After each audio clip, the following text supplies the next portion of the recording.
The sky above Arecibo Observatory was clear on the night everything changed. Dr. Alan Wright sat hunched over his desk, rubbing his tired eyes.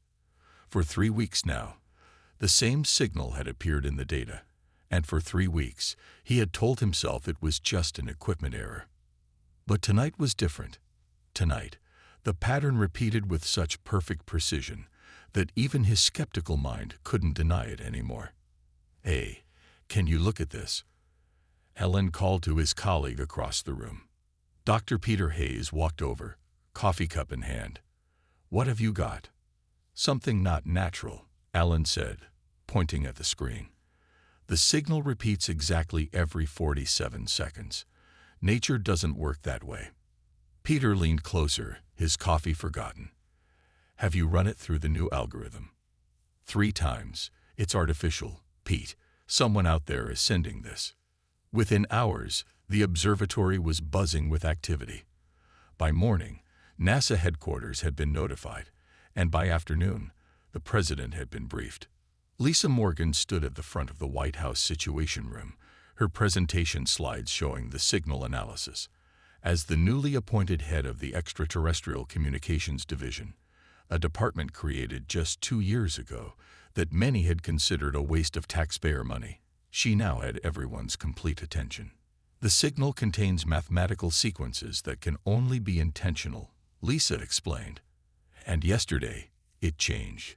It now includes what we believe are diagrams of our solar system, with Earth clearly marked." Defense Secretary John Adams leaned forward. "Are we looking at a threat assessment?" "We don't think so, sir," Lisa replied. "The message appears to be an invitation." "An invitation to what?" the president asked. "First contact, ma'am. They want to meet." The next few weeks passed in a blur. The signal continued to evolve, eventually providing a translation key that allowed Lisa's team to understand the basic message. Representatives of something called the Galactic Council wished to meet with Earth's leaders on the Moon in exactly 6 months. Humanity had established colonies on Mars and Europa, but had never encountered intelligent alien life. The news, when finally released to the public, triggered both celebration and panic. Religious leaders called for calm, while doomsday preppers stocked up on supplies. Scientists across the globe worked around the clock to learn as much as possible from the alien messages. Ambassador Paul Harrison was selected to lead the United Earth delegation. A career diplomat with experience in the most difficult human negotiations, he now faced something for which there was no playbook.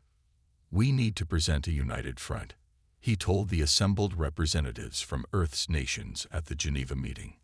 "Whatever their reason for contacting us, we cannot appear divided." The delegation trained relentlessly. Scientists briefed them on possible alien biology. Military strategists prepared contingency plans. Linguists developed communication protocols. On the day of the meeting, Ambassador Harrison and his team of 12 stood inside Armstrong Base on the lunar surface, watching through the reinforced windows as the alien ship descended.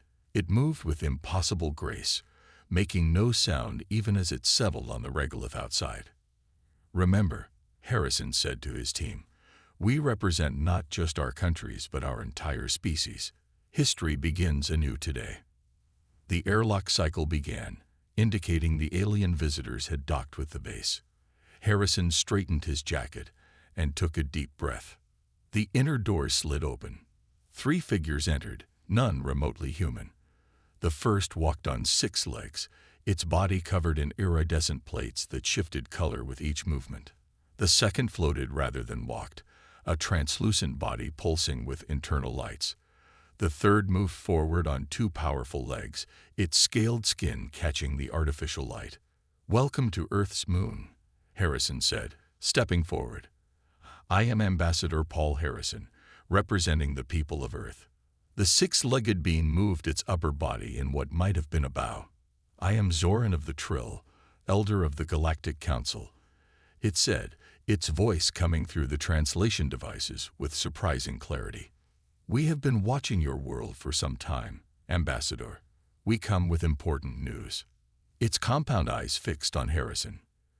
"Your species has crossed the threshold. We are here to discuss what happens next. The meeting room inside Armstrong Base fell silent.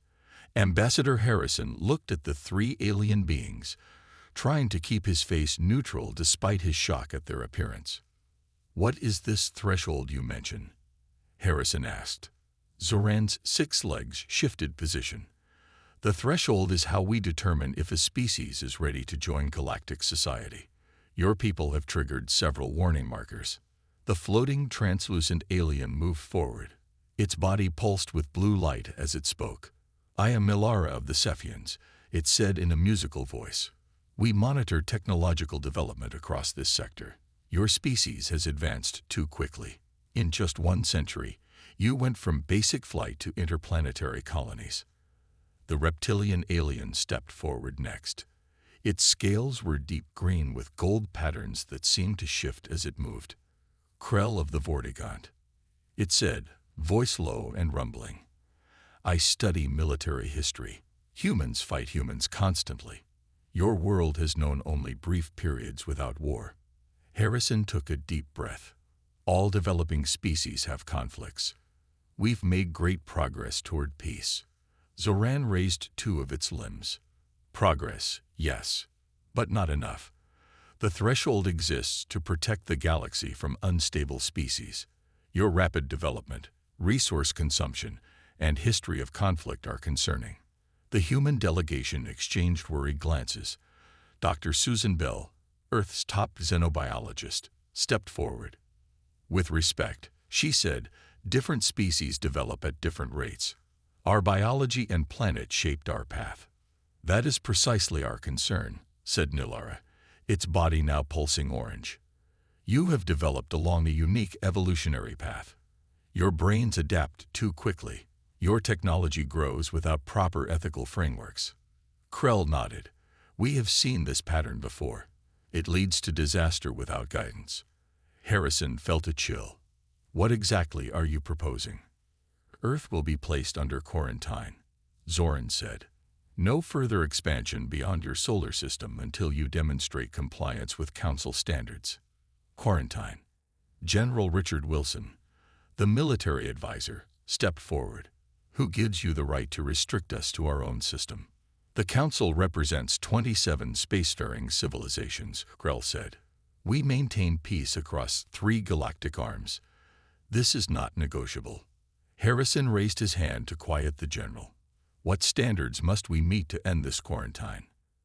Zoran placed a metal device on the table. It projected a holographic document that filled the air with strange symbols. "The threshold doctrine contains all requirements," Zoran said. "We will install observation posts throughout your system to monitor compliance." "And if we refuse?" Harrison asked. The 3 aliens exchanged looks. Nilara's body darkened to deep purple. "That would be unwise," it said simply. After 4 hours of tense discussion, the meeting ended. The Council representatives returned to their ship, leaving behind communication devices and copies of the Threshold Doctrine for Earth to study. Back on Earth, the United Nations Security Council met in emergency session. Ambassador Harrison presented what he had learned. "They want to put us in a box," he said. "The doctrine limits our development in dozens of areas. Artificial intelligence, genetic research, even our energy production methods." President Laura Bennett shook her head. "Do we have a choice?" "Their technology is far beyond ours," Harrison admitted. "But their attitude troubles me. They see us as children at best, dangerous animals at worst." Defense Secretary Adams tapped his pen against the table. "We need time. Time to understand their technology and assess their real capabilities." "I agree," said Harrison. "I recommend we appear to comply while secretly preparing alternatives." President Bennett nodded slowly. "Very well. We'll play along with their threshold for now. But I want a team working on options to protect Earth's independence." 2 days later, Council ships appeared in orbit around Earth, Mars, and Jupiter. Smaller craft deployed to establish monitoring stations. Humanity watched with a mixture of awe and unease as alien structures rose on their planets and moons. The quarantine of Earth had begun, but so had humanity's quiet resistance. Geneva buzzed with activity as world leaders gathered for the emergency summit. 6 weeks had passed since the Council imposed their quarantine, and Earth needed a unified response. Dr. Samantha Reeves walked confidently to the podium. As Earth's leading xenobiologist, she had spent every waking hour studying the Council's biology and the threshold doctrine. The threshold standards are fundamentally incompatible with human biology, she said, pointing to the display behind her.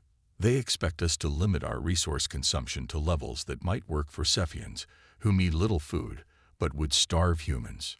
The room filled with concerned murmurs. Ambassador Harrison nodded grimly from his seat in the front row.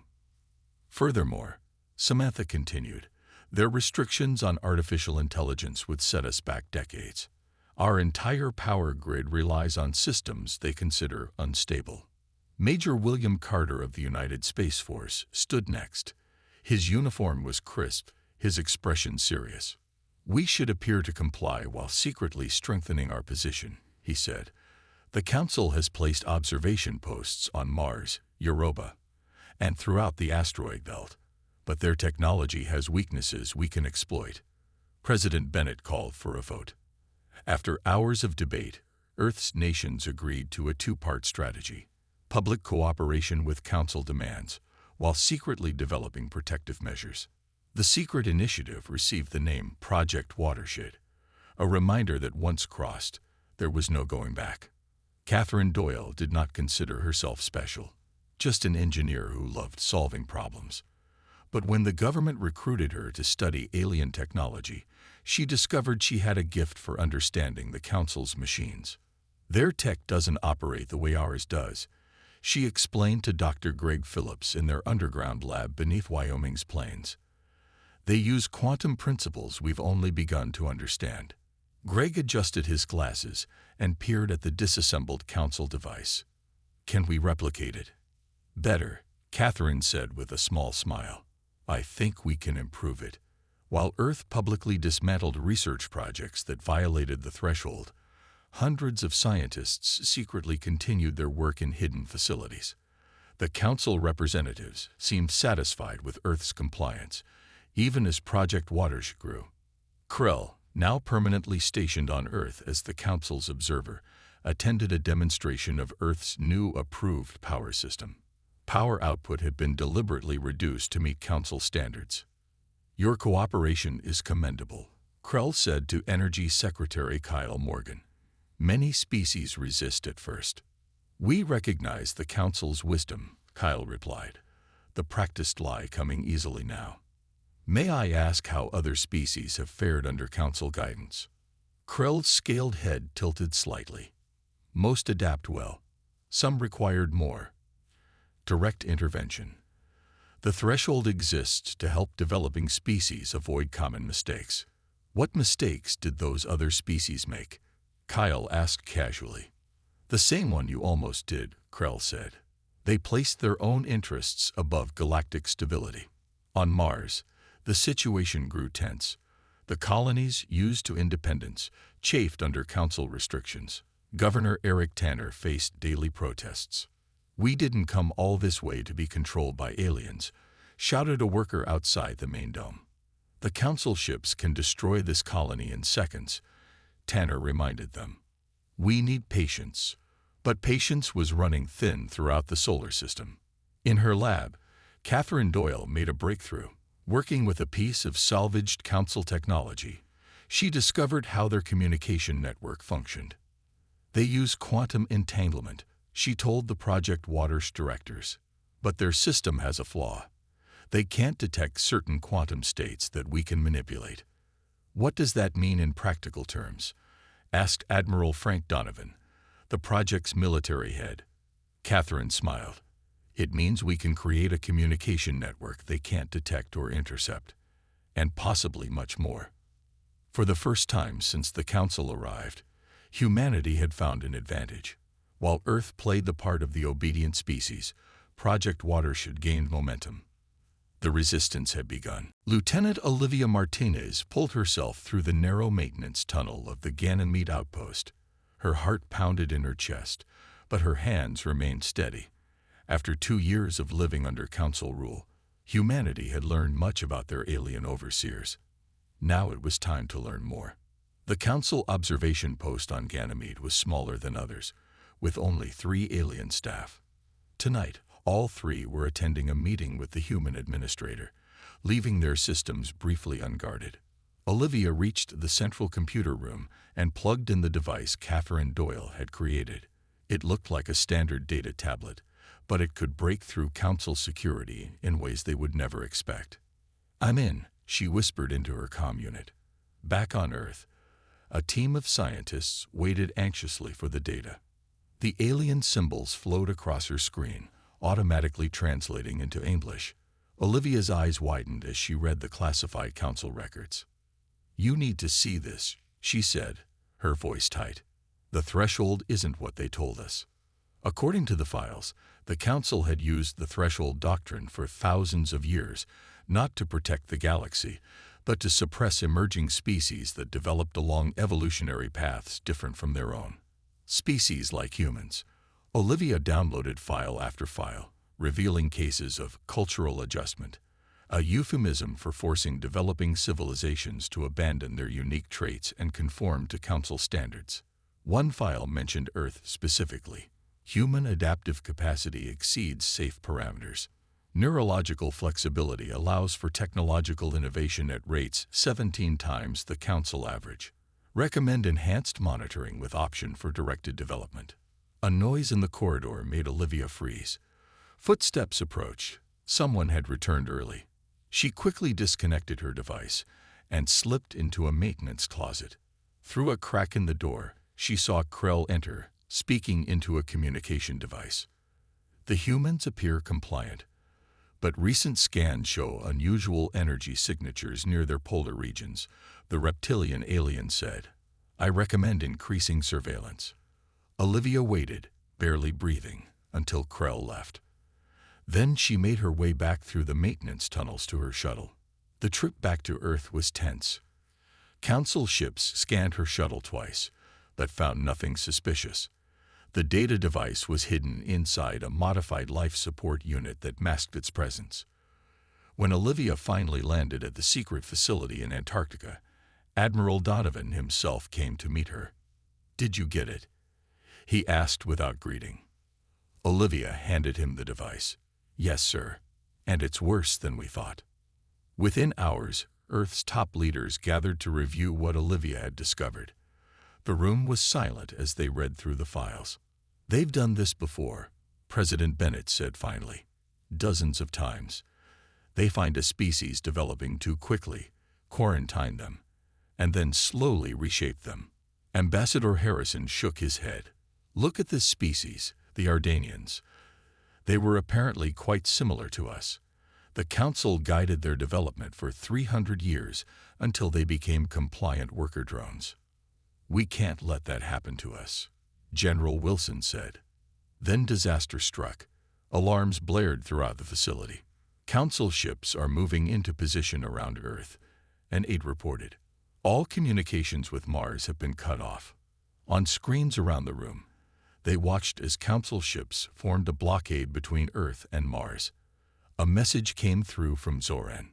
"We have detected unauthorized access to Council systems," the alien's translated voice said. "This violation of the threshold doctrine requires immediate response.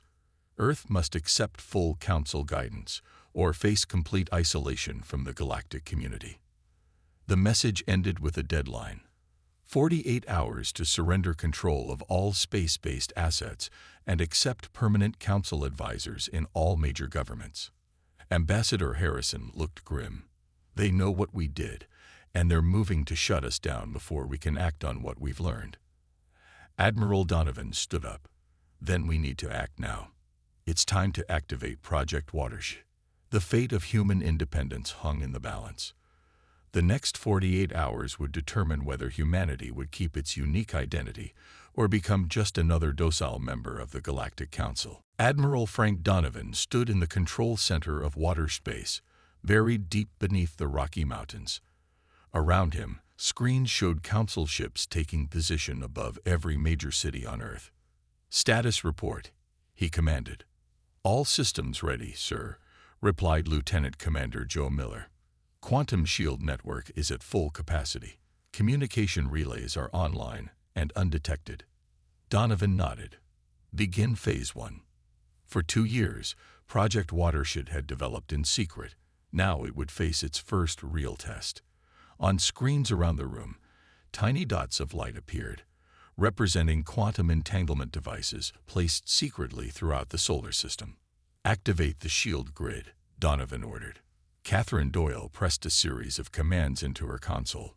She had designed the shields based on reversed-engineered Council technology, modified to work on principles the aliens couldn't detect. "Shields active," she reported. Council sensors show no change. On the main screen, they watched as Council ships continued normal operations, unaware that Earth had just deployed its first line of defense. Ambassador Harrison entered the war room, having just returned from a meeting with Zoran and Krell. "How did it go?" Donovan asked. "They're suspicious but not certain," Harrison said. "I told them we would consider their demands. They've given us 24 more hours." Dr. Samantha Reeves approached with a tablet. "Admiral, I've completed my analysis of the Council records Lieutenant Martinez retrieved. I've discovered something important about human brain structure." She showed them a series of brain scans. Council species have neural pathways that develop along predictable lines. Human brains create new connections constantly. Our neuroplasticity is unique among known species. "And that scares them," Harrison concluded. "Yes, they can predict how their member species will develop technology because their thinking follows set patterns. Humans are unpredictable. We make mental leaps they can't foresee." Donovan turned to Catherine. "How does this affect our plans?" "It confirms my theory about their blind spots," Catherine said. "The propulsion system I've designed exploits principles they literally cannot perceive because of how their brains work." "What about the Mars colonies?" Harrison asked. "Phase 2 addresses that," Donovan said. "The Council thinks they've cut communication between Earth and Mars, but our quantum relays bypass their blockade."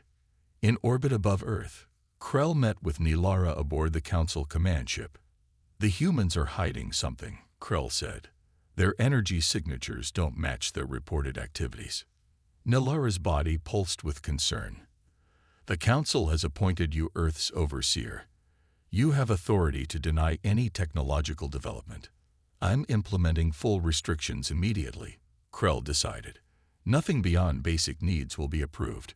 We'll guide their development as we did with the Ardanians."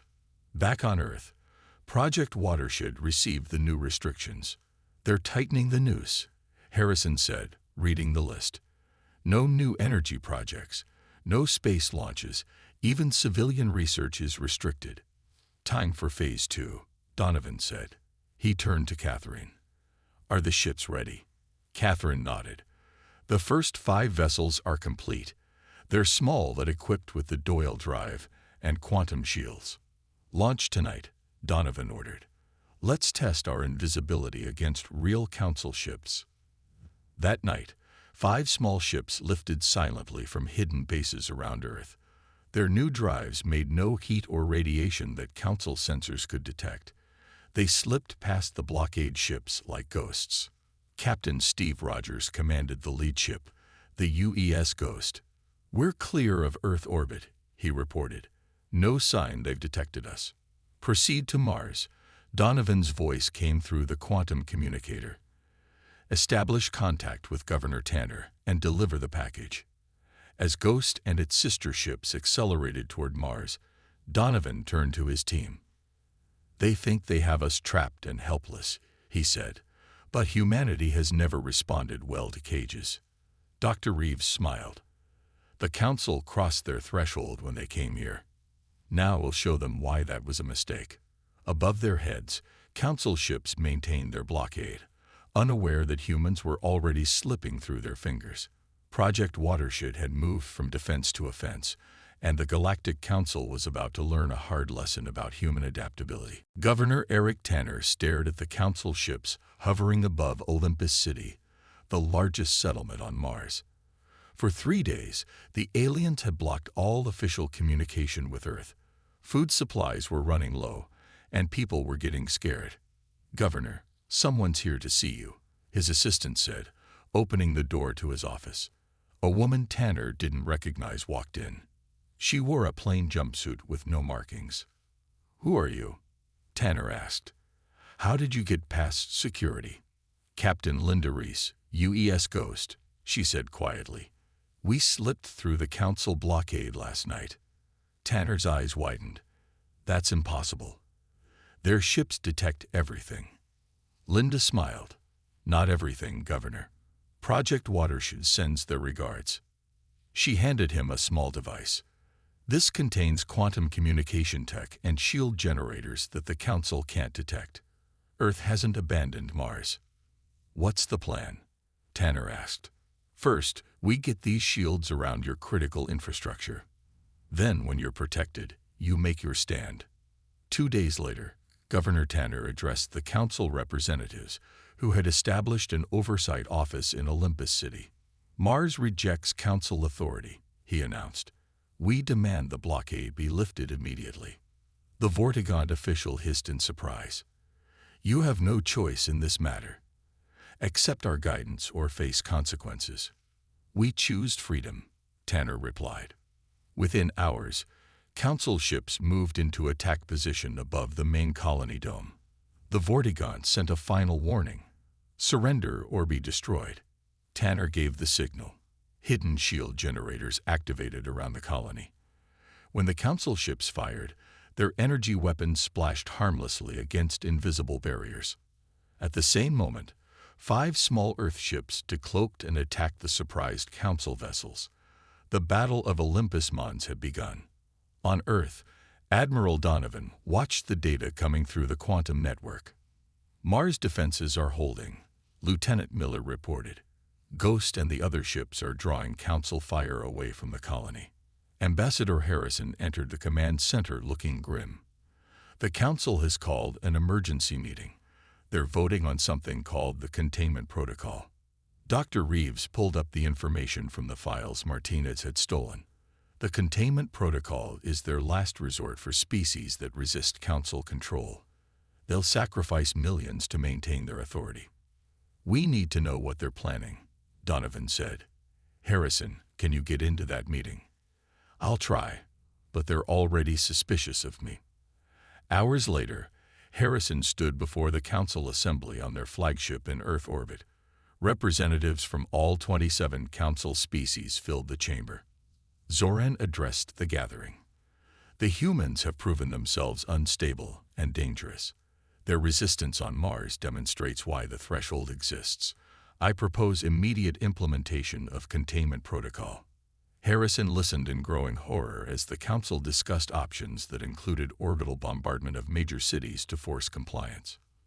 "You speak of peace," Harrison interrupted, "but threaten genocide when a species refuses to be controlled." Krell turned to him. "This is not your concern, Ambassador. The Council will decide Earth's fate. Humans should have a voice in that decision," Harrison argued. "Your presence here was a courtesy," Zoran said coldly. "Guards, escort the Ambassador to detention. We will deal with Earth without further interference." Harrison was led away as the Council voted. The decision was nearly unanimous: implement the Containment Protocol immediately. As Harrison was taken to a holding cell, he managed to activate the tiny quantum communicator hidden in his sleeve. "Donovan, they're going to attack. The Containment Protocol has been approved." Back at Watershed Base, Donovan received the message. "Move to Phase 3, he ordered. "Activate all ships." Throughout the solar system, hidden ships powered up their Doyle drives. On Earth, quantum shield generators prepared to protect major population centers. Catherine Doyle looked up from her console. "The Erisser is ready, Admiral." Donovan nodded. "Humanity has hidden long enough.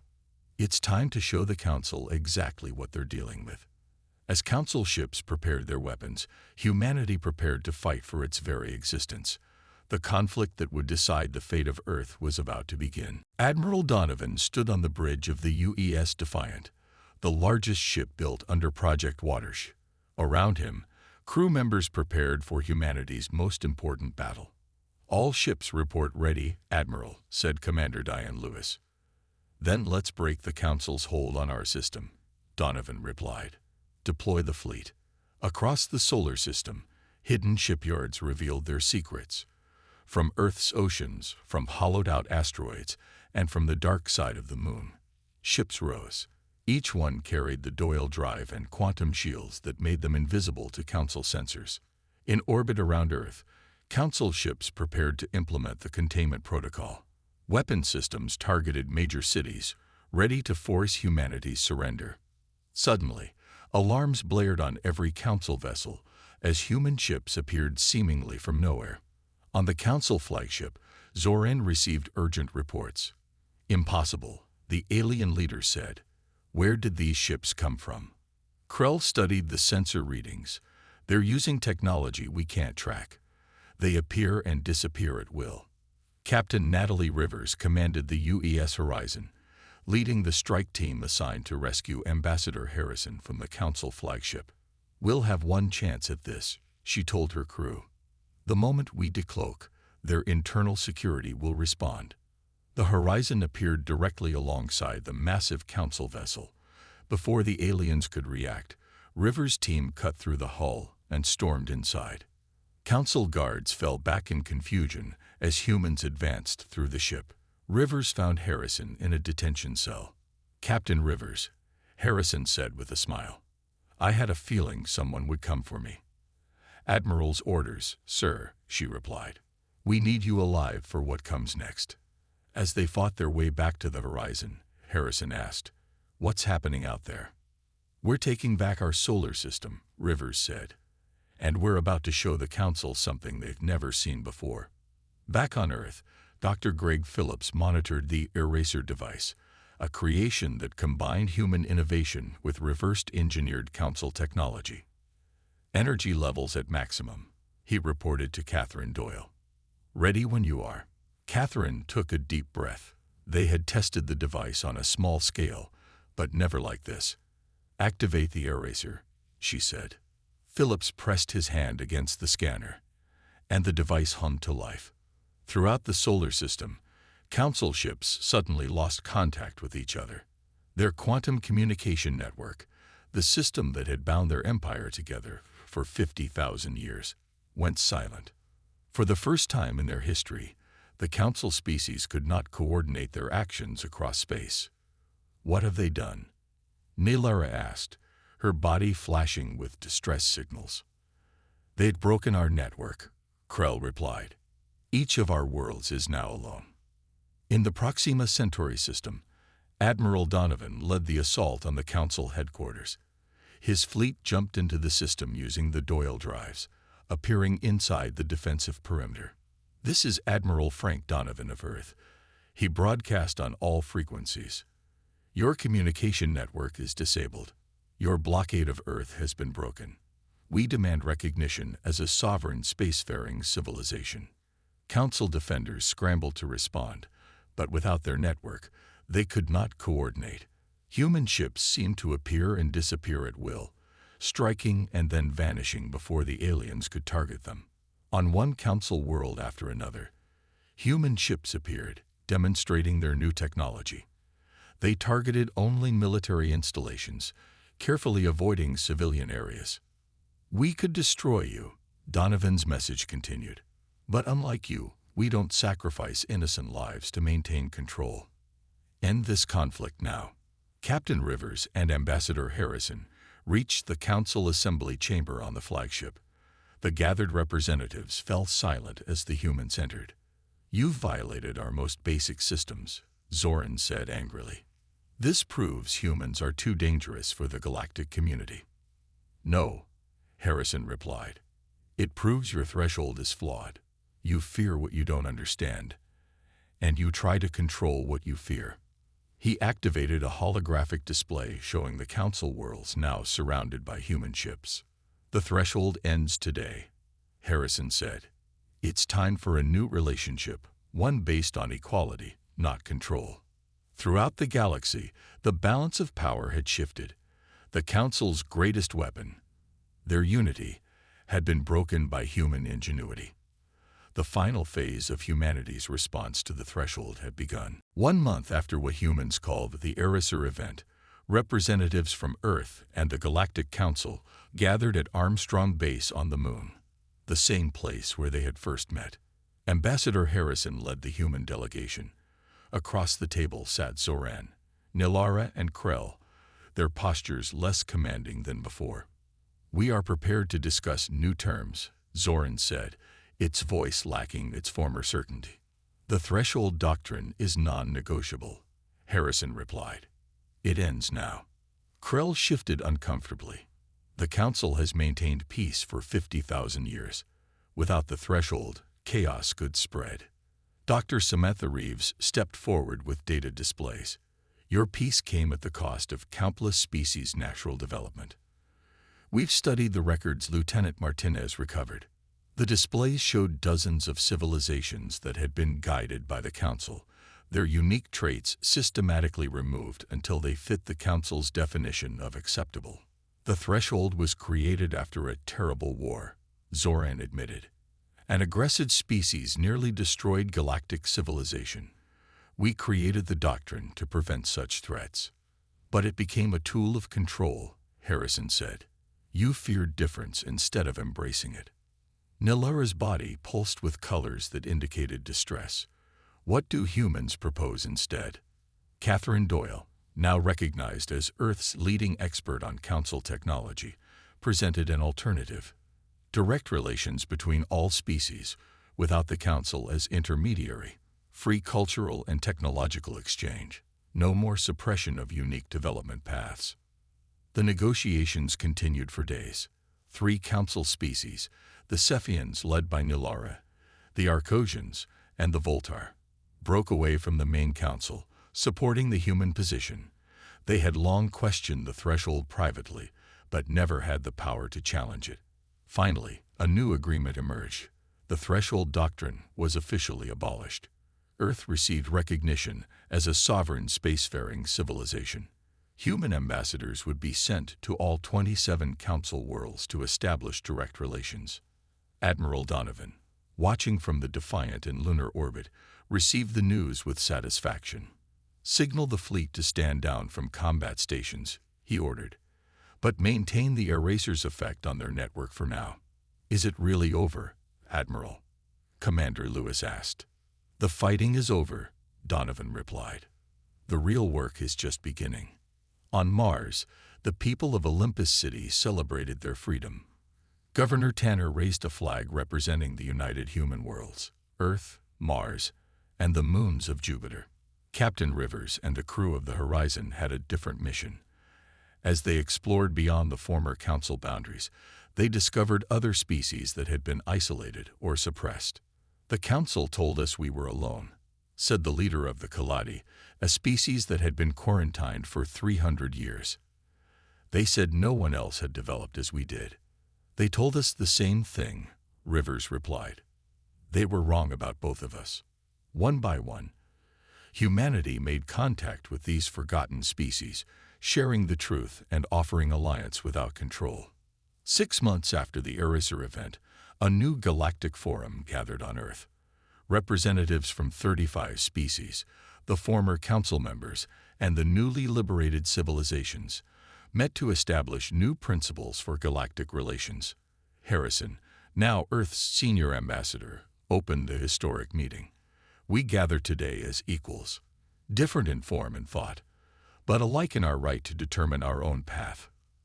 Zoran, who had chosen to attend despite the Council's diminished power, spoke last. "For eons, we feared difference. Humans have taught us that diversity brings strength, not weakness." As the new Galactic Charter was signed, Dr. Reeves turned to Catherine Doyle. "The Council crossed what they thought was the threshold of safety when they came to Earth." Catherine smiled. "And humanity erased it, replacing fear with something better." On the observation deck of the Horizon, now patrolling the edge of known space, Captain Rivers watched the stars. Her ship's sensors detected an approaching vessel of unknown design. "New contact, Captain," the tactical officer reported. "They're transmitting a greeting." Rivers straightened her uniform. Another new species, finding its way in a galaxy suddenly free of the threshold's restrictions. "Open a channel," she said. "Let's welcome them to a new age."